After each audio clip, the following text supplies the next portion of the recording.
Philippine cinema doesn't have an inherent identity. Let's talk about it. Yes, Philippine cinema doesn't have an inherent identity. Rather, what it has is a collection of influences due to its colonial history. But how did it start? And how did it endure the battle of finding its own identity, fighting over different oppressors, and going through years of a war to censorship during the martial law? And most importantly, how did it transition into gaining its own consciousness that would define cinema of its own and its people? This is number 12 Iscalta. This place is linked into how Filipino cinema began. It all started with Francisco Perchera, a Spanish photographer who introduced chronophotography, where he would screen his very first program on January 1st, 1890.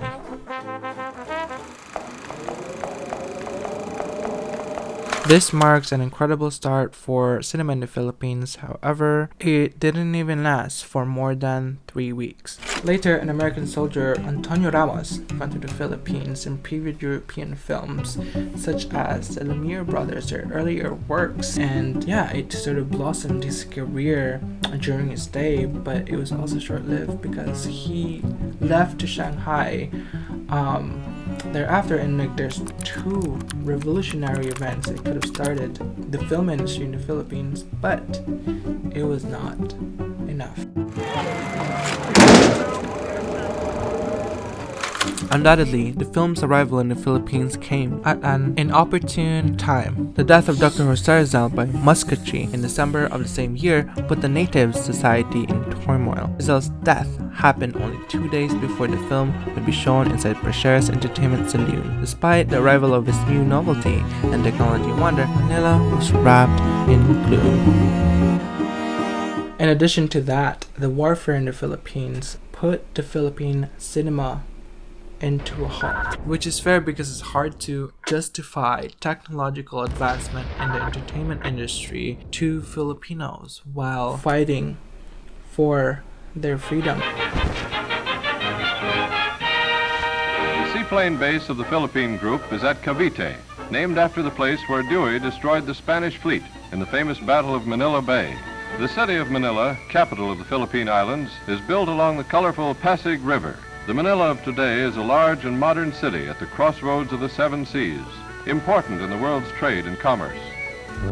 Now, heading into the American colonial period, some sort of order came back, and cinema in the country is starting to recover from the ruins of war. During the American colonial period, movies were advertised in English newspapers, which asserted the colonial imperialist dominance over the Spaniards and native Filipinos in the country, and also will later affect the culture and film in the Philippines. Consequently, there were a lot of American filmmakers who pioneered the influence of their own cinema, American cinema, and this sort of affected how the world viewed Philippines and how Filipinos developed their consciousness throughout the years of developing their own cinema. The earliest representation of Philippines and Filipinos in cinema comes from the travelogue videos showcasing their way of living made by foreigners. The aforementioned pioneering means that there were a lot of movies that were imported by the Americans in the Philippines. This, however, sparked an interest within the locals. Cinema attractions elicits a highly conscious awareness of the film image, engaging the viewer's curiosity. So the cinema of attraction that the film provided the Filipinos who have seen these films sort of piqued their interest in forming or starting their own cinema. But it was not until 1919 before the first Filipino film was formed. Ang Dalagang Bukid!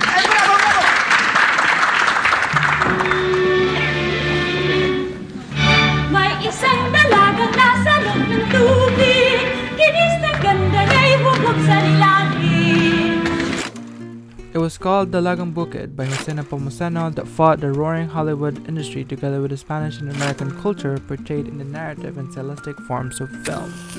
The original copy of Dalagang Bukid is a silent film, and unfortunately all the copies of the film has been destroyed or damage. But since then, this film has been adapted by artists beyond its original medium, as this excerpt from a theater play. Dalagang Bukid made such an impact in Philippine cinema because it helped created and establish the Tagalog movie industry. Dalagang Bukid is made by a Filipino. However, it's very important to note that these are a product of American and Spanish influences. But what exactly are these influences? Let's reel back. Spanish narrative influences came before cinema was born in the Philippines, and this sort of came during Spanish theater days and is very prominent in even today's works of media in the Philippines, like telenovelas. Zarzuela is a Spanish-influenced musical theater form popular in the Philippines during the 19th century. It features a typical three-part structure, often dealing with themes of love, loss, and social class. This narrative structure, with its emphasis on music, emotion, and dramatic storytelling, which is evident in many Filipino stories. Zarzuelas were introduced in the Philippines in 1879. They started to flourish in Pampanga when Alejandro Cuberos Drew visited San Fernando, Pampanga to introduce zarzuela in 1882. Jose Nepomucena's Dalagang Bukid is a film adaptation of popular Tagalog zarzuela, a localist version of zarzuela, and the film uses zarzuela tropes such as the use of music and dance to advance the plot, which is telling of the Spanish narrative influence in the early stages of Philippine cinema. And as for the American influences, they didn't have a lot of influences in the narrative, but it's more so in the industry. Like, they brought a lot of technology with them, and they sort of inspired how Hollywood was operating. But not only did they shape the industry, they shaped how Filipinos should think. They shaped what it means to be Filipino, their consciousness, their identity, reflected in film. American films. Hollywood, as many people know it, brought their methodology to Filipinos, exposing them to their films. Hollywood and the different parts that run it, such as film studios, the SAR system, and the production serves as a model to the Philippine cinema. Studios like Philippine Film Productions Incorporated, established in 1933 by American George Harris and Eddie Tate, introduced Hollywood-style filmmaking practices to the Philippines. The STAR system. It is a marketing strategy used by film studios to promote their movies by focusing on the popularity of certain actors. People would go to see movies simply because they wanted to see their favorite stars. It draws the audience to drive sales in the box office, and for a long time, this worked for Hollywood films, which has then been adopted by Philippine cinema. And when Filipino studios began to develop their own system, stars were born. Actors like Carmen Rosales and Rogelio de la Rosa are coupled together on screen, which resonated with a lot of Filipino audiences. This propelled their careers, as well as making the culture for Latinos to be stronger in the coming years of Filipino movies. And I will be expanding more on this topic in my next video. Hollywood also established the packaging or formulation of movies like genre, emulating popular Hollywood films. Iconic films at the time would star Fernando Poe. He is one of the mostly used archetype when it comes to filmmaking or making movies, and they use storytelling conventions and narrative structures that are taken from Hollywood films, which is carried through in many Fernando Poe films, and his movies has become a reference for many Filipino movies. Furthermore, emphasis on storytelling, linear narratives, and focus on character development became the dominant mode of filmmaking in the Philippines. This can be seen in films like Tunay na Ina in 1939, more in this film later. Hollywood indeed brought a lot of tools for Filipino filmmakers to see how films are made. Beyond the filmmaking techniques of the Americans that influence a lot of Filipino films or Filipino filmmakers, Americans also influence the ideological content of Filipino films, and they sort of did this by the perpetration and dissemination of a myth called special relations. A myth called special relations between the United States of America and the Philippines. It's a symbiotic relationship that would have Filipinos believe that Americans granted their freedom. And this would result in the colonial mentality of Filipinos that is then reflected in the movies. I have another quote. The American movie industry is a powerful agency for the Americanization of our consciousness. It serves as the ideological battering ram on all minds, sympathetic, neutral, or antagonistic. It drives into our consciousness the American ways and the American outlook. Taken as a whole, the American movie industry portrays the American way of life in a good light and tries to transplant the values of society it serves. And that's on what? That's on the American dream.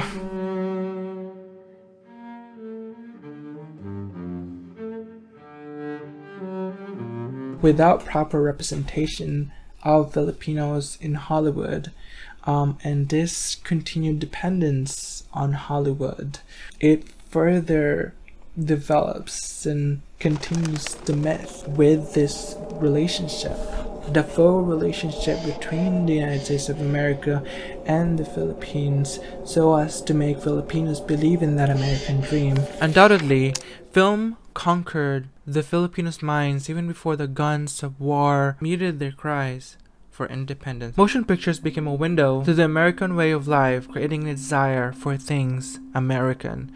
And during the 30s and 40s, there was this gradual development of Philippines' own cinema, despite the limitations placed on them. This can be seen in films like Tunay na Ina by Octavio Silos in 1939, which, despite featuring musical numbers reminiscent of Zarzuela, adheres to a linear, cause-and-effect plot structure typical of a classical Hollywood cinema. Tunay na Ina is about an unfortunate lady, Magdalena, who gets raped, pregnant, and forced to abandon his baby because her father did not think she was fit to take care of it. Tunay na Ina is one of the only few surviving films from P-War that is produced and directed by a local Filipino. Yes, I have mentioned that this film has a lot of American influences, but how does this exactly contribute to the progression of developing the consciousness of Philippine cinema? For the entirety of the movie, they use Tagalog, and for the first time in the early days of cinema in the Philippines, Filipinos were, even like Filipino filmmakers, are expressing themselves in a way that Filipinos live, in the way that the conscious decision in terms of creatively making and writing how Filipinos live that is all reflected on screen is prevalent in the use of language. They use language as a form to express themselves. And by the 50s, Filipinos had been able to develop a strong foundation to form their own cinema. In fact, they actually deemed the 50s the golden age of cinema because they were known internationally for their style and use of technology. And this is because Americans are bringing the technology such as color in film and 3D glasses and very much more. For sound, the first efforts to incorporate it into Filipino films were quite basic, relying on phonographs to provide synchronized music and sound effects for otherwise silent films. The introduction of true sound on film technology, similar to what was being developed in Hollywood, happened later. A notable example was Ang Aswang in 1933, produced by George Musser. This film is considered the first documentary in the Philippines. However, it featured dialogue in both English and Spanish, reflecting the continuing influence of Spanish culture in the Philippines. Similar to sound, the incorporation of color into Filipino films began with the more basic techniques. Initially, filmmakers relied on hand painting or tinting black and white film to add splashes of color. The introduction of Kinemacolor, a two-color additive system, brought a more advanced approach to color. However, Kinemacolor was eventually replaced by more sophisticated color film process like Technicolor. The 50s stand out as a transformative decade and the emergence of different talents coming from nationalism, Filipino gaining their freedom and independence from different colonizers and oppressors called the strong, conscious works of art. And with that, Philippines is faced with an immense task of rebuilding their structure, and there's a need actually for heroism, and it sort of popularized war films. Beholding one of the most iconic movies and superheroes in the Philippines.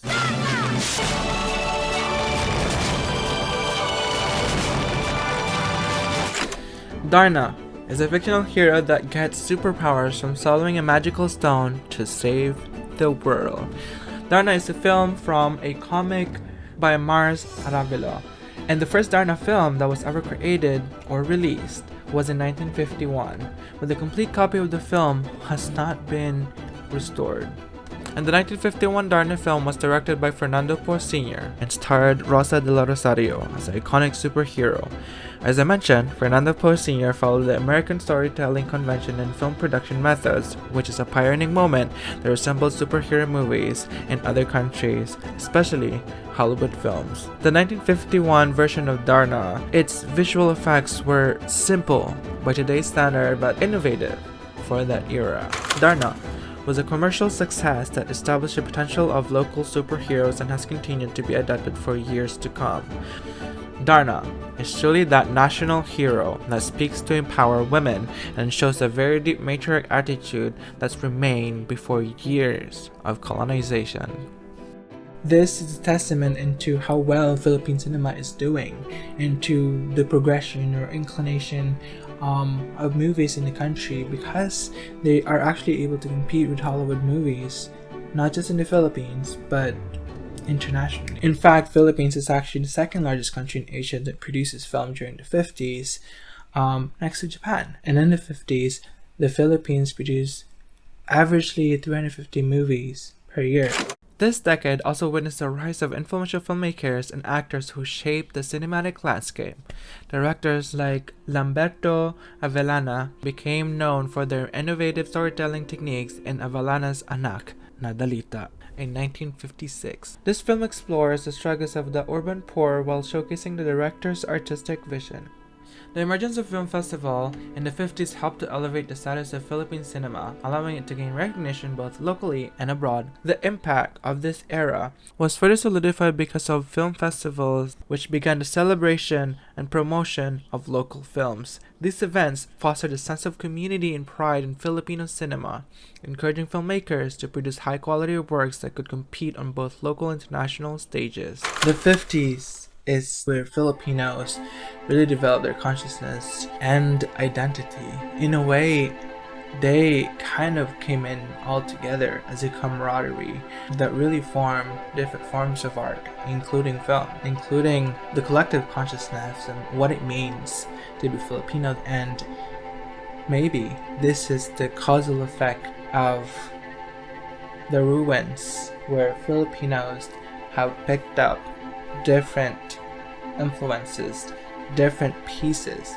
putting it all together and claiming it as their own. And the Filipinos were really successful. They saw a lot of money going into the production company, to the point that Philippines have been the country that produces movies, majority of them in Asia.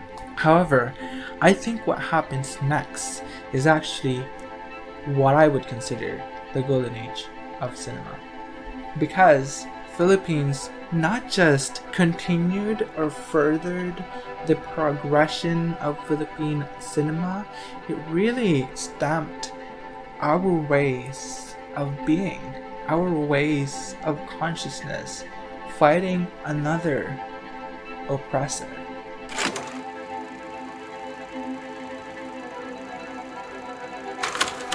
Thank you guys for watching. My name is Vince Rivera. I'm a Toronto-based filmmaker, and this has been in the works. This has been in my desktop for a really long time now. The essay I've actually written 5 years ago when I was in college, and I've wanted to rehash it and make it into a video for a long time now, but here we are. Super glad it is finally done.